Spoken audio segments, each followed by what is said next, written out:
கிறிஸ்துவுக்குள் அன்பானவர்களே, உயிரோடு இருக்கிற இயேசு கிறிஸ்துவின் நாமத்தினால் வாழ்த்துக்கள்.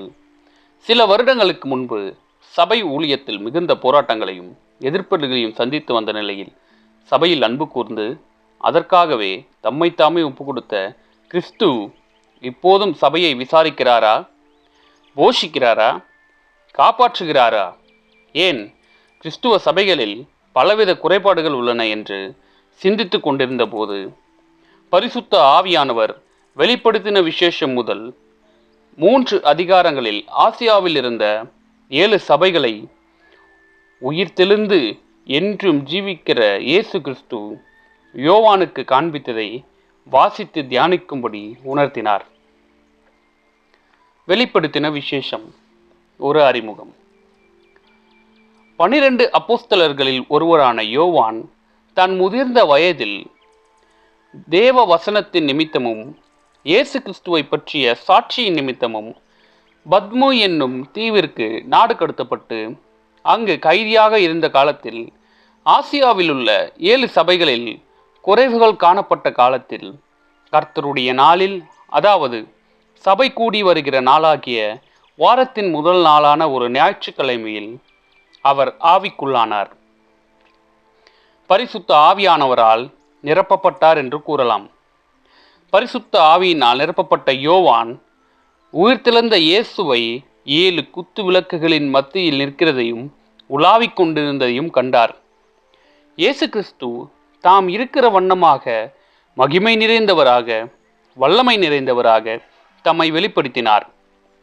ஆசியாவில் உள்ள 7 சபைகள் இருந்த நிலைமையை குறித்து அவருக்கு வெளிப்படுத்தினார். அவருடைய சத்தம் பெரிதான சத்தமாயிருந்தது. பெருவெள்ளத்து இரைச்சலை போல இருந்தது. தேவாதி தேவன் சீனாய் மலையில் இஸ்ரவேல் சபையோடு பேசின போதும் எக்காலம் சத்தம் போன்ற சத்தத்தை கேட்டார்கள். அவர் நீண்ட அங்கி தரித்திருந்தார். மார்பருகே பொற்கச்சை கட்டியிருந்தார். அந்த பொற்கச்சை அவர் சத்தியபரர் என்று அவர் யோவானுக்கு சொல்வதும் சொல்லப்போவதும் சத்தியம் என்றும் வெளிப்படுத்தி கொண்டிருந்தது. அவருடைய சிரசும் மயிரும் வெண்பஞ்சை போலவும் உறைந்த மழையைப் போலவும் வெண்மையாயிருந்தது. இது அவர் ஆதியில் இருந்தவர் என்றும் முந்தினவர் என்றும் அல்பா என்றும் வெளிப்படுத்துகின்றது. அவருடைய கண்கள் அக்கினி ஜுவாலை போன்றிருந்தது. அவைகள் பாவத்தையும் சாத்தானின் வல்லமையை சுட்டரிக்க வல்லமையுள்ளதாகவும் எல்லா மனுபுத்திரரின் இருதயங்களையும் சோதித்தறிகிறதாயும் இருந்தது. அவருடைய பாதங்கள் பிரகாசமான வெண்கலம் போன்றிருந்தது.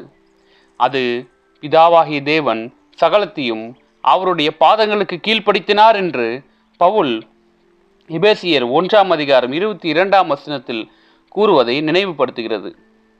அவருடைய வாயில் இருபுறமும் கருக்குள்ள பட்டயம் புறப்பட்டது என்ற வார்த்தை அவர் சாத்தானின் ராஜ்யத்தையும் அவனுடைய கிரியைகளையும் முற்றிலுமாய் அழிக்க தொடங்கிவிட்டார் என்பதை வெளிப்படுத்துகிறது. அவருடைய முகம் வல்லமையாய் பிரகாசிக்கிற சூரியனை போல் இருந்தது. அதாவது அவர் சபைகளின் மேல் கிருபை நிறைந்தவராய் இருக்கிறார். என்னாகமம் 6 அதிகாரம் 25-26 என்பதை வெளிப்படுத்துகிறது. இயேசுவை இவ்விதமாக தரிசித்த யோவான் செத்தவனைப் போல அவருடைய பாதத்தில் விழுந்தான். அப்பொழுது இயேசு தம்முடைய வலது கரத்தை யோவான் மேல் வைத்து, பயப்படாதே, நான் முந்தினவரும் பிந்தினவரும் உயிருள்ளவருமாயிருக்கிறேன். மரித்தேன், ஆனாலும் இதோ சதா காலங்களிலும் உயிரோடு இருக்கிறேன். ஆமேன்.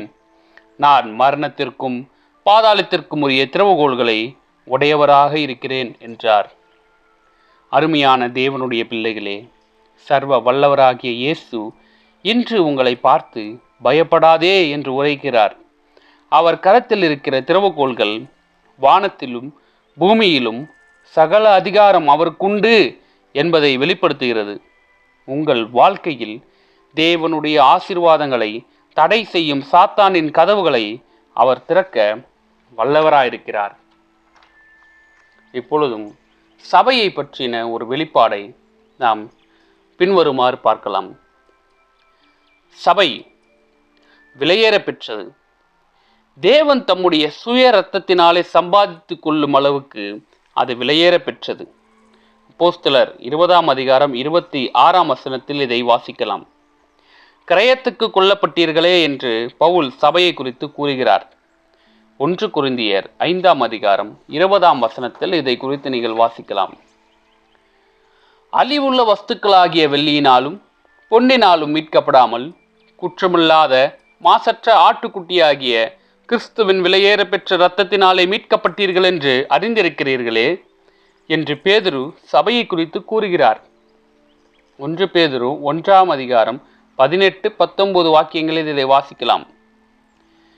7 சபைகளின் மத்தியில் நிற்கவராக உலாவுகிறவராக கிறிஸ்து காட்சியளித்தார். நாம் சபையாக கூடி வரும்போது அவர் நம் நடுவே வருகிறார். அவரை தொழுது கொள்ளும் பொழுதெல்லாம் அவர் நமக்கு சமீபமாக இருக்கிறார். இந்த 7 சபைகளிலும் கர்த்தர் சில நிறைகளையும் குறைகளையும் காண்கிறதாக பிற்பாடு கூறுகிறார். எனினும் குறைகள் இருந்தாலும் அவர் சபைகளின் நடுவில்தான் உலாவுகிறார். சபையில் உள்ள குறைகளை பிழைகளை நீக்க, சபையை காப்பாற்ற, சபையை போஷிக்க, அதை மகிமையுள்ள ஒளி வீசும் சபையாக மாற்றுவதற்கே அவர் சபைகளின் மத்தியில் உலாவிக் கொண்டிருக்கிறார். சபை ஒளி வீசக்கூடியது. யோவான் சபைகளை விளக்காக கண்டார். உன்னதங்களில் உள்ள துரைத்தனங்களுக்கும் அதிகாரங்களுக்கும் அவருடைய அனந்த ஞானமானது சபையின் மூலமாய் தெரிய வர வேண்டும் என்பது தேவனுடைய நோக்கம். கிறிஸ்துவின் சபை இருள் நீக்கும் வெளிச்சமாகும்.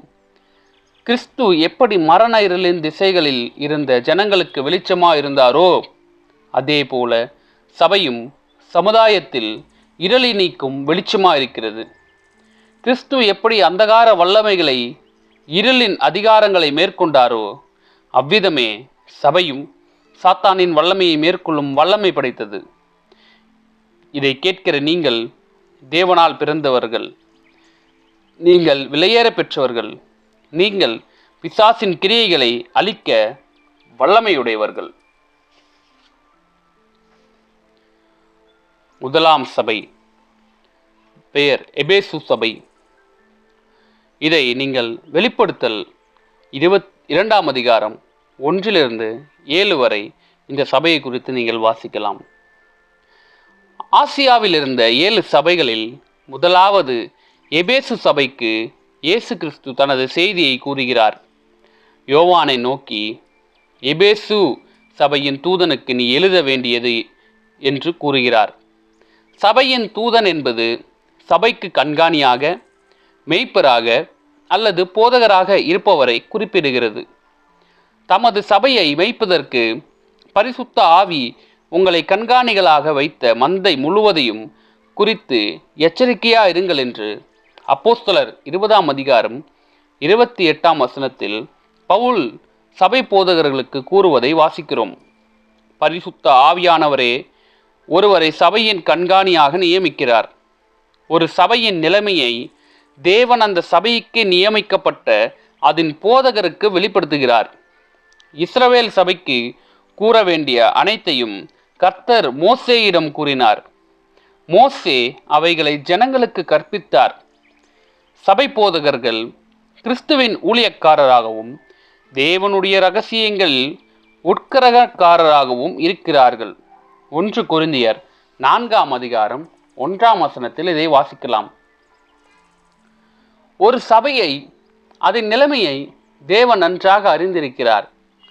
எபேசு சபை விசுவாசிகளை குறித்து கர்த்தர் அறிந்திருந்தது என்ன? கர்த்தர் அந்த சபையில் என்ன நிறைவுகளை கண்டார்? முதலாவது, அந்த சபையை கிரியை செய்யும் சபையாக, பிரயாசப்படும் சபையாக கண்டார். அவருடைய நாமத்துக்காக இலைப்படையாமல் பிரயாசப்படும் சபையாக கண்டார். அதாவது ஒரு சபை செயல்படும் சபையாக இருக்க வேண்டும். தேவன் தம்முடைய கிரியைகளை சபை மூலமாகவே செய்கிறார். இரண்டாவது, எபேசு சபையார் பொல்லாதவர்களை சகிக்கவில்லை. கொரிந்து சபையார் பொல்லாத ஒருவனை சபையில் விசுவாசியாக ஏற்றுக்கொண்டிருந்தார்கள். 1 கொரிந்தியர் 5ஆம் அதிகாரத்தில் நீங்கள் இதை வாசித்து பார்க்கலாம். கிறிஸ்துவின் சபையில் நடக்கும் புல்லாங்குகளை சகித்து கொண்டிருக்கக்கூடாது. புல்லாங்கனை சபையை விட்டு நீக்க வேண்டும். 3வது, எபேசு சபையார் பொல்லாத அப்போஸ்தலர்களை கண்டறிந்து கொண்டார்கள். சபையானது பகுத்தறியும் ஆவியுள்ளதாயும் நாம் இது காணப்பட வேண்டும். பொய்யர்க்கர்களை கண்டறிந்து அவர்கள் சபையை பாழாக்கி விடாதபடிக்கு அப்படிப்பட்டவர்களை விலக்க வேண்டும்.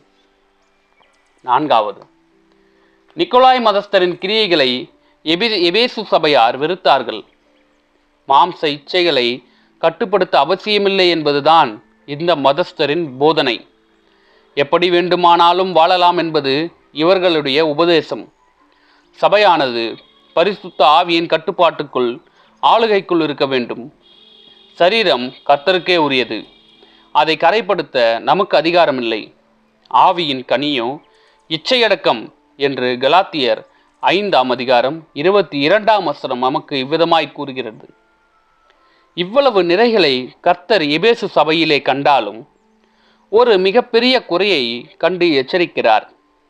நீ ஆதி அன்பை இழந்தாய், நீ விழுந்தாய் என்று கூறுகிறார்.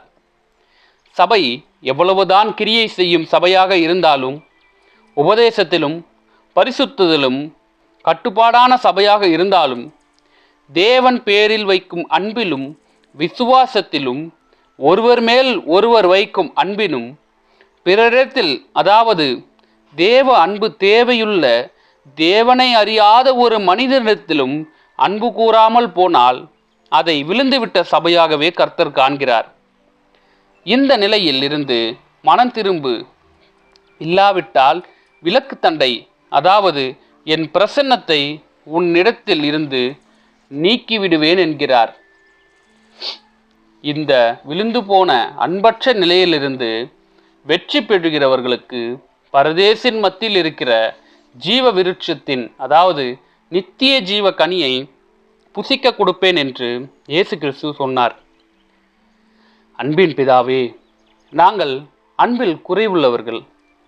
நாங்கள் சத்திய வசனத்தை கேட்டு விசுவாசிகள் ஆனபோது நீர் எங்களுக்கு அன்பின் ஆவியை தந்தீர். ஆவியின்படி நடக்க எங்களுக்கு கிருபை தந்தருளும். பரிசுத்த ஆவியின் ஆளுகைக்கு எங்களை ஒப்பு கொடுக்கிறோம். இயேசு கிறிஸ்துவின் மூலம் ஜெபிக்கிறோம் என் நல்ல பிதாவே, ஆமென். நீரே தேவன், சர்வமும் வணங்கிடும் ராஜன் நீ.